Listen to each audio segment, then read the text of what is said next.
market movers. This is The Pulse with Francine Lacqua. Well, good morning, everyone, and welcome to The Pulse. I'm Francine Lacqua here in London. We definitely have a packed show with the French Deputy Foreign Minister, plus our exclusive conversation with the Inditex Chief Executive. But first, the AI trade is offsetting the stalemate in the Strait of Hormuz between Iran and the U.S. Now, peace talks between the two have been clouded by Tehran's comments on its nuclear stockpile and, of course, the dispute over tolls in Hormuz. Well, let's bring in Wei Li, BlackRock's Global Chief Investment Strategist. Wei, as always, thank you so much for joining us. Every time you come on, we talk about the fact that actually equities are saying one thing, mainly because of the AI trade, and actually global bonds focusing on inflation. Who's right? Well, I think both are right because AI is the reconciliatory factor between kind of what markets are doing, pricing in stagflationary impact of the Middle East disruption, and also what is happening in the micro space, which is the earnings and AI space. So I would say that, we're quite far along in this war now. And at this point, the macro impact is very clear. You look at yesterday's PMI, you look at how Europe has been affected. So our estimate of global macro impact at this point of the Strait of Hormuz being shut for so long is about 0.5% of global GDP hit. In terms of inflation impact, we're talking about 1% headline inflation push higher for this year. And no wonder markets are pricing out rate cuts and now pricing in more rate hikes to reflect the stagflationary shock from the supply disruption. So, wait, we also have the, of course, confirmation of Kevin Warsh as the next Fed chair. What are you expecting from the Fed? Well, markets priced out the two cuts at the beginning of the year to now even looking at probability of hikes for this year. We think that's appropriate because not only the headline inflation is being affected by supply disruption, but even if the Fed were to look through that, because it is, it could be one time, it could be just temporary, we're still talking about underlying inflation running hot. You look at labor market, there is very little sign of slack. You look at core services and core goods. The core goods stopped kind of falling and core services still is quite persistent. So you bring all of this together, even if the Fed wants to look through the headline impact, we're still talking about the Fed staying put for a while. Yeah, it certainly seems hard at this point to look through it. Wei, don't go anywhere. Wei Li stays with us because we also need to speak a little bit about Germany. The Germany May IFO Business Confident Index coming in a little bit better than expected. Let's get straight to Clemens Fuest, the president of the IFO Institute, who joins us now. Mr. Fuest, when you look at the numbers, but when you also look at the underlying inflationary pressure, it's been nearly 3 months since the U.S.-Iran war started. How are businesses in Germany dealing with these more elevated costs? After the shock of the war, which could be seen in the numbers in March and April, we now have a slight stabilization. So businesses are trying to adapt to this new situation. Nevertheless, they are facing challenges. If we look at supply chains, for instance, before the war, 5% of our companies were telling us we have trouble with supplies, we have bottlenecks, and now we are at 16%. So that's a huge increase, and that will add to inflationary pressures. We also see this in price expectations. Companies are telling us, yes, we are more likely now to increase prices. So despite the stabilization at the moment, the situation is still very fragile, and companies are struggling. So what does that mean in terms of GDP growth? Are we looking at a contraction possibly in the second quarter? And is there a real risk of a recession or a contraction for the full year?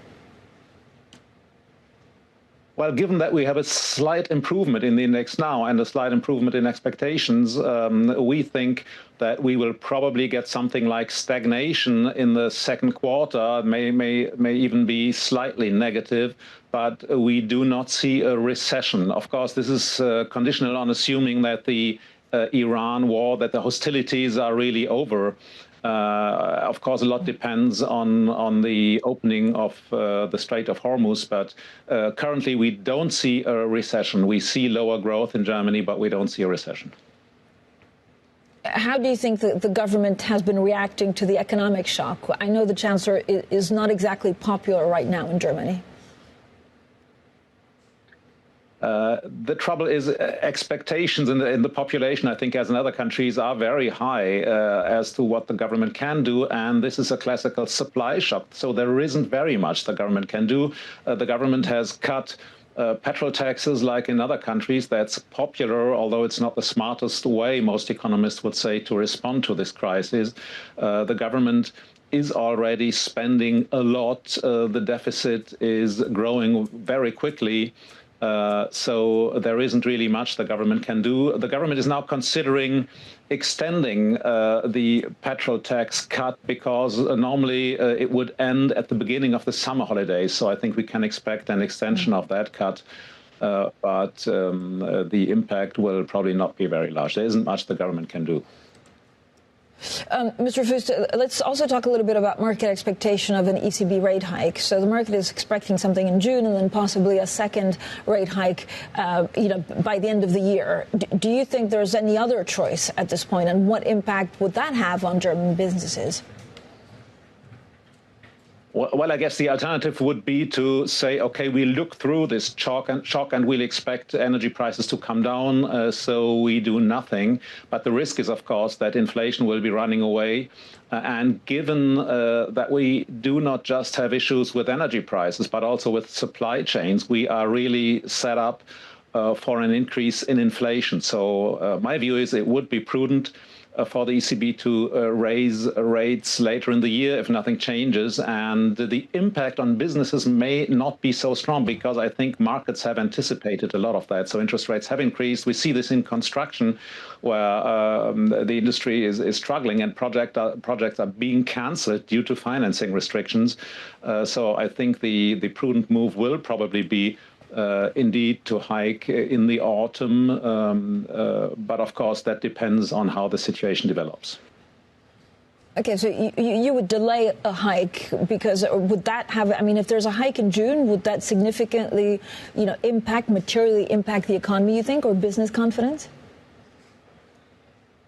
I don't think it would impact business confidence very much, but it would certainly not make things better. And I think in June, in the current situation, there is still a chance that we have some kind of deal in Iran and that energy markets improve. So I think the option to try and look through this shock is not off the table, but things will be different in the autumn. If we continue to have this crisis, I think that will be the time to hike the rates. Mr. Fuest, thank you so much for joining us. That was Clemens Fuest, president of the IFO Institute. Still with us, Wei Li, BlackRock's global chief investment strategist. Wait, we'll get on to talking about earnings expectations, which actually have been quite strong, and we'll talk about AI. But is there a risk of a policy mistake from central banks? Well, right now, markets are pricing all major developed market central banks hiking this year to varying degrees. And this compares to some central banks' price to cut at the beginning of the year. So there is a meaningful kind of repricing pivot. And the nature of the supply shock is stagflationary. So obviously, the trade-off between inflation on the one hand and growth stagnating is becoming tougher. And I would also note that the latest round of rate repricing is mostly driven by real rates, which would tighten financial conditions that have been easing. So all of that could weigh on growth, which is very, very difficult to manage. So it's a tricky time to be a central banker right now. Is it even a trickier time to be in Europe? Because, of course, what's supporting a lot of, for example, the U.S. economy or U.S. valuations is AI. Earnings season will actually okay, across the board. But will Europe take the brunt of a possible correction? It might be tougher here because micro is macro and AI micro is driving the macro picture in the U.S., which provides a bit of a buffer in terms of the headline growth. We see that coming through in the GDP data. We see that coming through in the trade data. In Europe, there isn't as much kind of tech investment pushing up growth, which makes the trade-off a bit tougher, which is why even though yesterday you look at PMI disappointing to the downside, markets are still pricing 2 hikes for this year, which makes it really quite challenging, which is why we prefer from an investment perspective U.S. equities over European equities at this point. Let's also talk about geopolitics. Whaley, of course, stays with us. We heard from the NATO Secretary General Mark Rutte. He's meeting NATO foreign ministers this hour. He said allies are talking about a potential role for the military alliance in the Strait of Hormuz. Now, one of those members, France, remains one of the few Western countries to maintain frequent contact with Iranian officials at the highest level. So let's discuss all of this with Eleonore, the French Deputy Foreign Minister, who joins us from Paris. Thank you so much, Deputy Minister, for being with us. Now, Iran, we understand, is, of course, discussing with Oman how to set up this permanent toll system to formalize its control of the maritime traffic through the Strait of Hormuz. What's France's take on that? Well, good morning. Thank you for having me. Indeed, France is looking at the situation extremely carefully because what is happening in the Strait of Hormuz is affecting all of our economies, and we are feeling the consequences right now. France is attached to international law and will in no way accept any form of toll, blockade, blackmail that would prevent navigation. On the contrary, France has been instrumental in building a form of coalition of countries that are pushing for a de-escalation and return to navigation in the Strait. But, Deputy Minister, we also heard from Secretary General of NATO saying that actually he's not ruling out using some kind of force or military prowess, using the military alliance in the Strait of Hormuz. Would France support the idea of NATO getting more involved? First of all, what's important to stress is that France is not a part in this conflict and that NATO's mission is not to intervene in the conflict.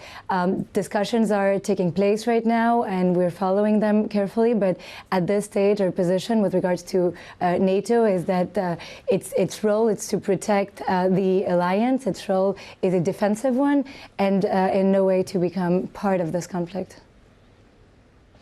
There's also, I guess, a little bit, amongst intelligence services, a little bit of sadness that, they don't maybe understand the Iranian regime as they wanted to. We understand that France is still quite close and has great intelligence because of your frequent contacts with Iranian officials at the highest level. What is your understanding? What are those contacts telling you? Well, since the beginning of the crisis and even before, France has been able to have meaningful discussions with all of the belligerents, with all of the parties. President Macron has exchanged messages and discussed with President Pezeshkian in Iran, and at ministerial level as well there has been talks. And of course, we are discussing with the U.S. and discussing with many other actors in the region, and not to forget all of the Gulf countries with whom we have alliance and agreements and treaties that attach us to them, and they're allies. So we are, again, in this role of, we're not part of the conflict, and this is extremely important to stress that. So all of our interventions are merely defensive, and they have one objective, is de-escalating the situation, resuming diplomatic discussions, and abiding by international law, because this is, what remains our goal. And any agreement that it's reached, because we, of course, wish an agreement to be reached, must be holistic. That means it has to include Lebanon, it has to include Iran's ballistic and nuclear programs, and it also has to include all of Iran's proxies in the region, because you can't just think of the Strait of Hormuz in it by itself. You have to look at the entire region. But what's your understanding of how strong the Iranian regime is? It is difficult to say at this stage, and also without revealing any confidential information. But at this stage, my understanding is that the discussions are continuing, that all the parties are showing their position, and also all the leverage that they have. Again, we're not part of the negotiation discussions, but we are at different level, and in particular at presidential level, trying to resume these negotiations and to ensure that they go the right way, in the right direction. There's, of course, in the right direction. So there's a big G7 meeting that France is putting actually in Evian in June. Do you think that the Iran war will be over by then? It is very difficult to predict when the Iran war will be over, but what we intend to do is to address the consequences of the Iran war, whether it is still going on or whether a real ceasefire, reopening of the Strait and discussion has been able to conclude by then. In all the ministerial meetings that we had around the G7, the discussions around the Strait of Hormuz were really important. I, for instance, presided the development track of the G7, and one of the main issues was the impact of the blockade of the Strait of Hormuz on developing countries. You know, there's a risk that 45 million people will suffer from severe starvation due to the absence of fertilizers. So this is, of course, something that is at the heart of the discussions that we're having at the G7 level. What will be the priority for France, actually, at the G7? So the G7 is an interesting setting to have discussions because you have around the table the countries, the members that account for 70% of investment and development. So if I look at my track, because there are two main priorities, one is addressing trade imbalances, and the other one, which I'm more directly involved in, is reforming the architecture of the investment and development. So what we used to call development assistance or aid, turning it into investment. And so that is extremely important because having a consensus with the countries that are the biggest donors around the globe to readdress, have more impact, more efficiency, it's something that we are aiming to achieve. We were able to have a communiqué signed at ministerial level. I do look forward to this turning into concrete agreements at the summit. And then, of course, there are many other discussions that will take place with many deliverables that all go to these two main objectives, addressing global imbalances and reforming the architecture for development. Deputy Minister, yesterday Bloomberg had a scoop saying that the EU will propose temporary lifting sanctions on some of the major Chinese semiconductor suppliers because they've had so much lobbying actually from the European car makers saying they just need this. But, I mean, should the EU be putting car makers ahead of national security if there are security concerns? At this level, all of the European economies are extremely concerned about the impact of the current geopolitical situation on their economies. Our response to that has been ensuring that we are every day more sovereign, and we're working very hard on a plan to ensure our energetical sovereignty, in particular with the electrification of our cars and of all of our households' needs. At this stage, EU is having also discussions and looking at different options, but I will not comment on that at this stage, given that it is still an ongoing discussion. Thank you so much for your time today. That was, of course, Eleonore Caroit, the French Deputy Foreign Minister, for a robust discussion on exactly what we're living through geopolitically. Now, coming up, plenty more to unpack with Wei Li from BlackRock. Plus, a little bit later, we have an exclusive interview with the Inditex Chief Executive, Óscar García Maceiras. That's coming up shortly, and this is Bloomberg.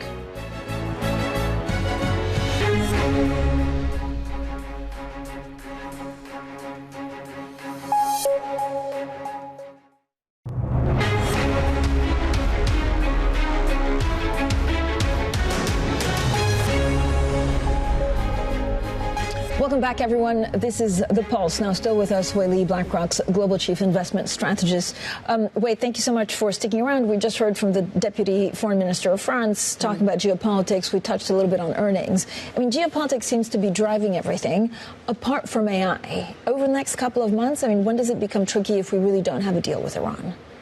Well, for every day that the Strait of Hormuz stays shut, macro damage is accruing. We already talked about how much we estimate from the shut so far, and that is increasing by the day. So, so far we're able to re-risk, deploy more risk beginning of April, because we saw signs of economic incentives working, and every time we got close to a major escalation, parties step down, and that is to us signs that the incentives are binding. But we're getting to a point where no further escalation may not be enough for markets to push higher. We would need to see de-escalation because of the accrue nature of what is happening there. So that is the trade-off that we have to weigh up as we think about pricing for both Middle East and AI in markets. And so when you look at AI, I mean, you've touched on this, but when you look at AI and actually, supporting earnings, how long can they continue to support everything, really? Well, so far, AI is behind a lot of the major earnings upgrades in equity markets, but also in AI spending is driving up growth in the U.S., right? So we think that there is further to go if you just look at the momentum of earnings upgrade. Big tech companies, they deliver 3 times the earnings growth for this past quarter compared to beginning of the reporting season. But one thing that is changing in AI is that these companies are running low on cash. They are now having to leverage up, issue more debt to fund growth, and that to me points to playing the AI theme through growthy exposures like selective equities rather than in the debt market where we're getting more supply. But I would also note that there are different layers within AI, right? You have the infrastructure intelligence layer, you have the infrastructure build-out layer, you have the model intelligence layer, and you have the application layer. Right now, the first 2 layers are seeing significant revenue ramp, but in terms of the winners and losers of the application layer, it's still too early to say. The last thing I would say is that our framing around constraints potentially binding AI has really been helpful in identifying some of the thematic plays within AI. So if you look at energy constraint that is binding, the AI power basket is really doing well, outperforming broader market. The chips, physical chips binding as a constraint, for sure. Semi is really flying. So yes, we can look at AI lifting the whole market, but identifying where the bottlenecks are is a good active play. Yeah, what's your take on the UK? So we've had quite a lot of political turmoil. Honestly, we don't know where the leadership contests go. Does that really weigh in on investment opportunities for the UK, or is the FTSE still fine? Well, FTSE has been holding up okay because of the energy exposure. But if we have more political kind of risk premium being baked in markets, I see that being reflected further in sterling and also in the gilts markets that have seen significant repricing already. But so far, a lot of the repricing has been kind of the cash path markets pricing BOE policy rate trajectory. But if risk premium is baking in further uncertainty, then the term premium needs to increase further. Wei, when you look at, very quickly, where's the biggest dislocation that you see right now? And does it change almost on a weekly basis?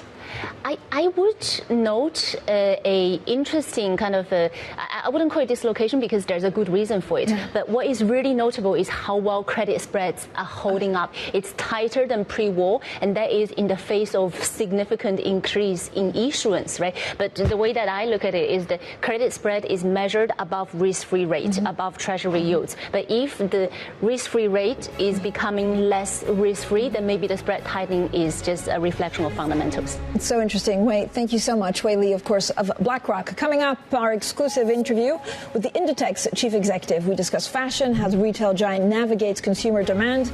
This is 25 years since Inditex has been listed. This is Bloomberg.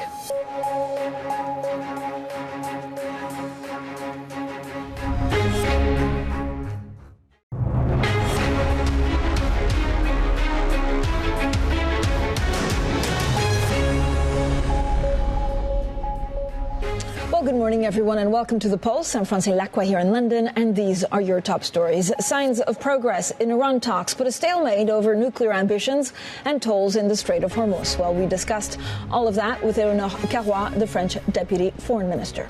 Kevin Warsh is set to be sworn in as chair of the U.S. Federal Reserve. 10-year yields hovering near the highest levels that any incoming Fed chair has had to face since Alan Greenspan in 1987. And the footballing maestro, Lionel Messi, has joined his long-term rival Cristiano Ronaldo in the sporting Billionaire club.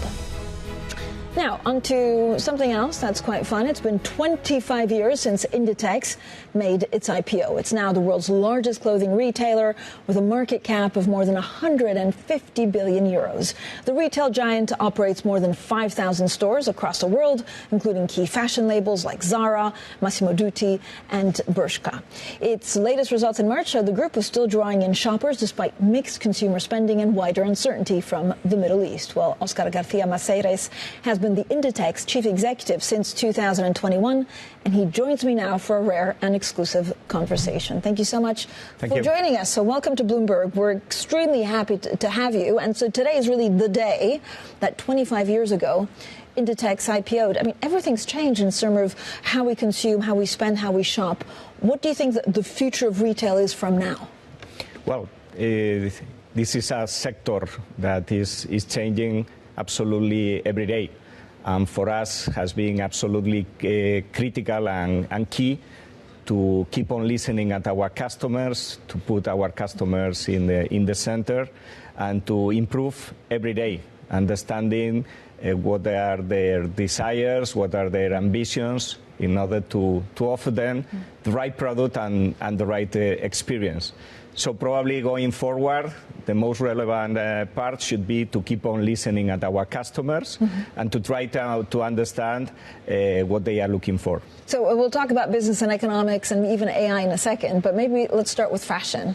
I mean, fashion went from quite loose and not very tailored during the pandemic to now Zara offering things that are very popular, that's more tailored, more business-like. Is that where it's going? Is that what your customer wants? We have been considering always that fashion goes beyond transaction in garments.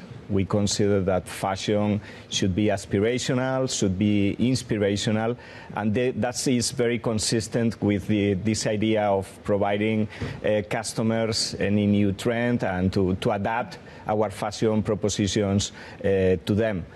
Maybe we should highlight also that customers are increasingly becoming more experiential, looking for a wow experience, both in the online platforms and in the physical stores. But do you see actually Inditex just being more bold with fashion choices, especially if you look at the higher end of Zara? It just feels a lot more experimental. Yes, well, in fact, for us, it's great to have the opportunity to provide the new fashion trends with design, with quality, with sustainability, and of course at affordable price. And that's our main focus, and our business model relies on those principles.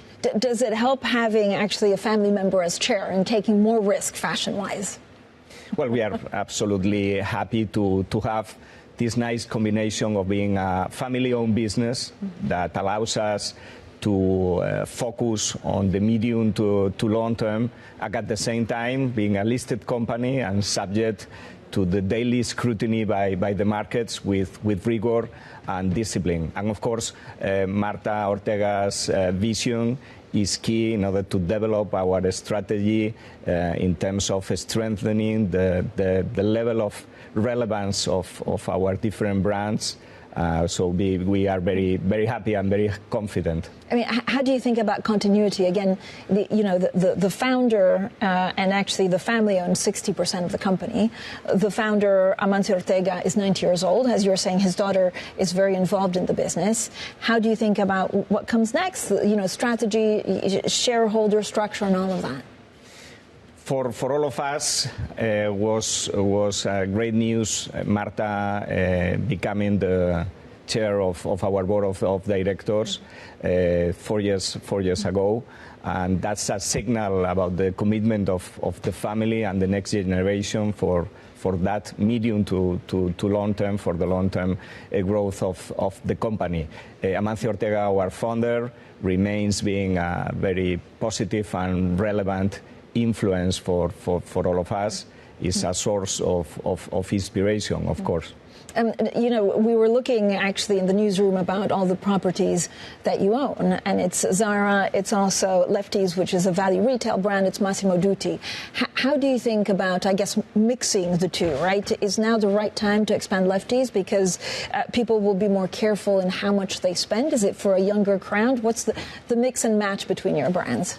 Diversification is one of the key strengths of the group. Diversification from the geographical perspective. We have physical stores in 98 different countries. Our online platforms are performing in 214 different markets, and we have 8 different brands.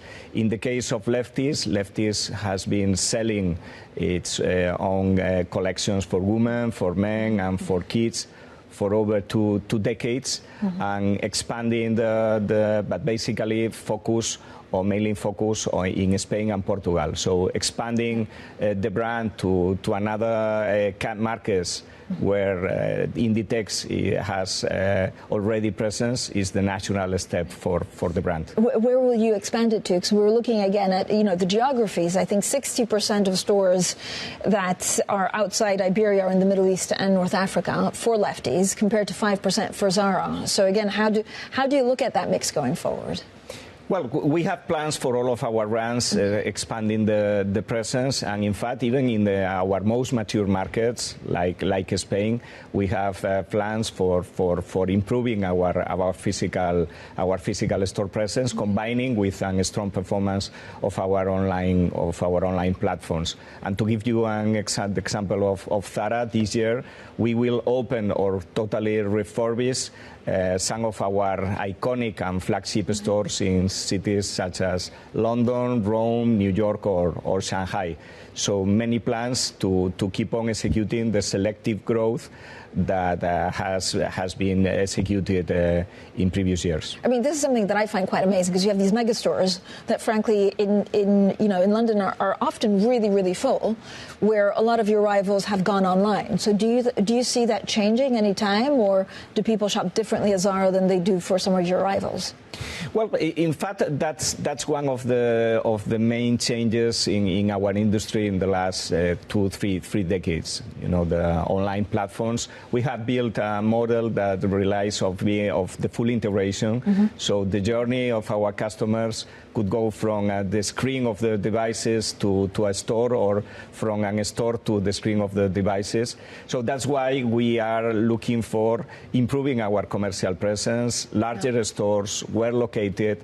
And for us, the very positive performance of our online platforms is highly connected with the strong operational support that our online platforms are receiving from our stores. And on the other side, the online platforms are one of the main prescribers of our physical stores performance. So you are right that change in the industry is leading us to look for better locations and larger stores in many cities. I mean, there's a lot also that you tried to do to try and put productivity higher, basically to keep margins higher. Is there anything that's still to be done in terms of automation, or how do you look at how much this will change, for example, the in-store online mix going forward? Well, we are always trying to improve our operations, and for instance, we are in the process of implementing assisted checkouts that could help our customers to have a far better experience in our stores, avoiding some of pain points like queuing for the checkout, and it's performing very well. Right. And we are reinvesting all of the potential efficiencies, allocating our teams in order to provide our customers also a better experience, taking care of them and supporting them during the journey throughout our stores. How are you using AI? And again, how will that change? Give me something is there something incredible that will happen with AI and how we'll shop? Well, as a consequence, and I mentioned previously that we consider that our sector, our industry and the fashion is beyond pure transaction in garments. We truly believe that the human factor should be a key and should remain being key. But, of course, we have been preparing ourselves, building the strong architecture and the strong governance for the use of AI that currently is applying in many different fields within the company to improve the experience of our employees and also the experience of our customers. To give you an example, we launched in mid-December a new functionality in Zara.com called Virtual Try-On, just taking 2 pictures, one of your face and one of your body. Thanks to the artificial intelligence, we create an avatar that allows you to try any single product available in our platform. That functionality is available in more than 40 different markets with very positive feedback from our customers. I mean, will you look at agentic AI on your website going forward? Will it change also with like garment design? Well, we consider that, for instance, the artificial intelligence could help to improve the experience of our customers in a more interactive and more personalized way of navigating in our platforms. And so we are, of course, working very hard in order to keep on improving the experience from customers. I mean, do you think it'll go faster or actually slower than when we talk about AI? Because, again, it's personalization. It's a real game changer, but you've already done quite a lot as a fashion brand over the years. Well, we consider that that in order to develop properly the AI, you should have the basic pillars that should be strong, and that's why we have been building the architecture and the governance. But at the same time, we are testing many different aspects of the AI, and with real examples like the virtual try-on that I have already mentioned. How much investment are you putting in AI compared to, for example, new warehouses and things like that? We have a policy to keep on investing in the future profitable growth of the business. For this 2026, we announced 2.3 billion euros of capital expenditure. And the main focus of our investment are our physical stores, improving with new openings, enlargements, relocations, refurbishments. But at the same time, we keep on improving our technology. And part of the investment that we are allocating for technology is directly connected with the artificial intelligence as well. I mean, if one were to pause and think everything that actually, companies such as Inditex has gone through over the last years, it's trade tariffs, it's routes, it's now the Strait of Hormuz. How have retail companies been able to adapt and adjust? Adaptability and flexibility belongs to our DNA. So we are a global company. I mentioned we have a very strong presence in many different countries. And diversification also applies to the origins. We are sourcing in around 50 different countries. Around 50% of our total production is for us in proximity. That implies Spain, Portugal, Morocco, and Turkey. And our teams are more than used to manage changing in the tariff regimes and some potential changes in circumstances for the operations. So again, flexibility and adaptability, it's something that belongs to our daily lives. On sustainability, Inditex has made a huge leap, actually, in cutting emissions. I know you have some pretty ambitious targets for 2030. Are you on track, and are there any measures, that are your biggest hope to hit that target? Well, sustainability is a key part of the model, and it's nothing new for us. So we have been working for decades. Bear in mind that, for instance, we were the first Spanish company as signatory of the United Nations Global Compact. And as you mentioned, we have set very ambitious targets. One of them is that by 2030, 100% of the total fibers, of the total materials should be of lower impact. And in this previous year, in 2025, we reached a remarkable percentage of 88%, with around half of that percentage of materials proceeding from recycling processes. So we are on track, ambitious goals, but the final outcome should be to be net zero goal by 2040. And how do you see, I'm not going to ask you what you see for the next 25 years, because 25 years is a very long time frame, but it does seem that also more consumers, even for some of the pieces that they buy in your stores, then resell online in vintage. How do you see the consumer changing? Will they be more mindful on either recycling or reselling some of the outfits?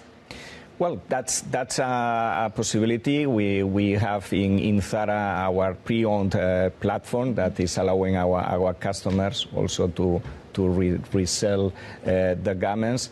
So the many changes, and as you mentioned, 25 years should be a long period of time, but our ambition is to keep on listening to our customers, to keep on adapting the model to what they are looking for in terms of products, in terms of experience, that keeping that very unique essence of our group should be very relevant in the medium to long term, of course. I mean, I can't ask you what Zara and Inditex will look like in 25 years, or can I? I mean, your time horizon must be, what, 4 or 5 years? I mean, 25 feels like, you know, given all the changes, we really don't know what the world looks like. Yes, absolutely. So the point should be to be absolutely spotting any new trend, and to be in a position, in good shape, to keep on adapting ourselves to anything new in our sector.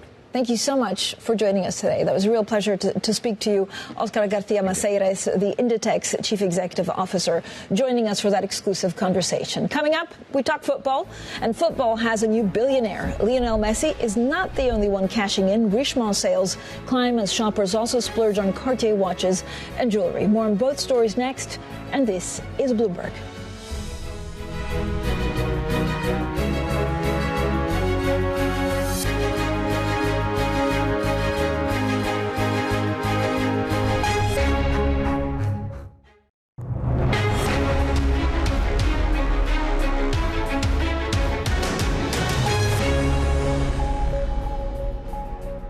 Well, the UK Chancellor has announced a raft of measures aimed at softening the blow of inflationary pressures, paid for by closing a tax loophole on oil and gas companies. It comes with the Prime Minister under intense pressure, less than 2 years since Keir Starmer's landslide election win. Well, Bloomberg Originals explains how British politics collided with economic reality, fueling a revolving door of prime ministers. Spare a thought for 19-year-old Larry. Larry, the Downing Street cat, has outlasted David Cameron, Theresa May, Boris Johnson, Liz Truss, Rishi Sunak, and maybe now even Keir Starmer. The knives are now well and truly out. Dozens of MPs call for the UK Prime Minister to get ready to step down. And this is what's got people asking, what on earth is going on in the UK? If you speak to any of the last few prime ministers, they might tell you that Britain is ungovernable. Well, except the current one. No, I don't think Britain is ungovernable. The rhetoric stems from a reality that over 7 years, Britain has churned through 5 prime ministers, while lack of growth and a cost of living crisis have stubbornly stayed put. Voters and other politicians are so impatient to see change and improvement that the immediate thought goes to, well, let's change the Prime Minister. And would-be successors are lining up again. But voters may be overlooking another permanent presence in British politics, less furry than Larry and much less forgiving. You're seeing the bond vigilantes waving their pitchforks and coming out for blood. Wow, gilts are really exciting. Oh, they are. And here's the proof. Britain saw the yield on 30-year government bonds, known as gilts, hit new highs in May. Although this is primarily a political battle, there's no getting away from the fact that the bond market looms large over the whole drama. So this is a story of how Britain's political crisis collided with economic reality. What that means for Keir Starmer, the country, and Number 10's longest-serving resident.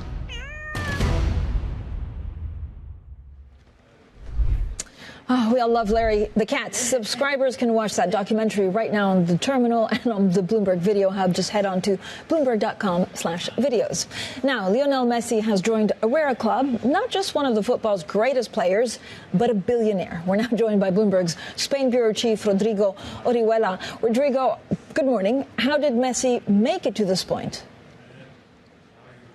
How did Messi make it to this point? Well, that's quite an interesting story. When he was 12, obviously his family didn't have enough money to pay for his medical treatment. He had a hormone deficiency, which kind of stemmed his growth at the time.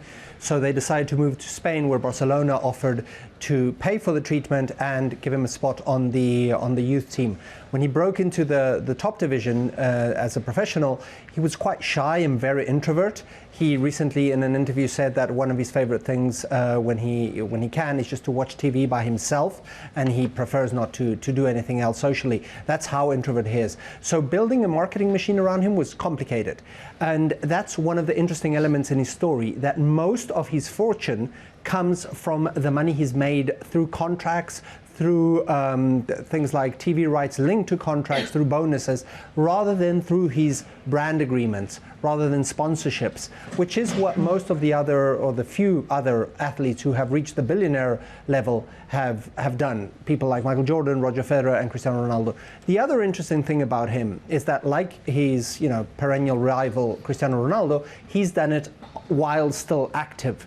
Michael Jordan, for example, didn't hit the mark until after he retired. So I think those are the two elements. He did it through salaries more than through sponsorships, and he did it while still active. I mean, it's really quite an amazing story. So how does it compare against football's other billionaire, Cristiano Ronaldo?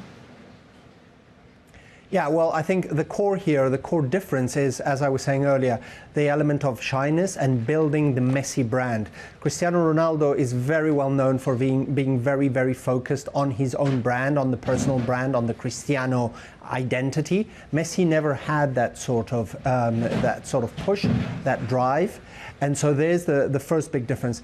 Another interesting difference came to light in 2023, when Messi was offered what would have been the biggest contract ever in the history of football to play in Saudi Arabia, 400 million euros. That same year, Ronaldo got offered a contract also in Saudi Arabia for about 250.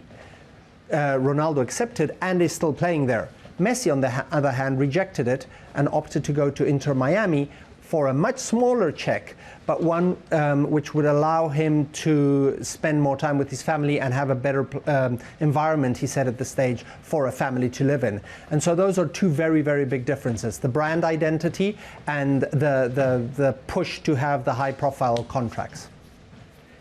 So interesting. Rodrigo, thank you so much. We always love to talk a bit of football. Rodrigo Orihuela, Bloomberg's Spain bureau chief. Now, let's get on to luxury, and Richemont's full-year sales rose more than expected as shoppers splurged on Cartier jewelry. Well, joining us now is Andrea Felstedt, our Bloomberg opinion columnist. Andrea, what a way to finish a Friday, talking a bit of luxury. So what are your main key takeaways from Richemont earnings? Richemont is really in the right place in the luxury sector at the moment. You know, jewellery really is the hot category. You know, we've all been buying handbags for many, many years. The sector's kind of matured.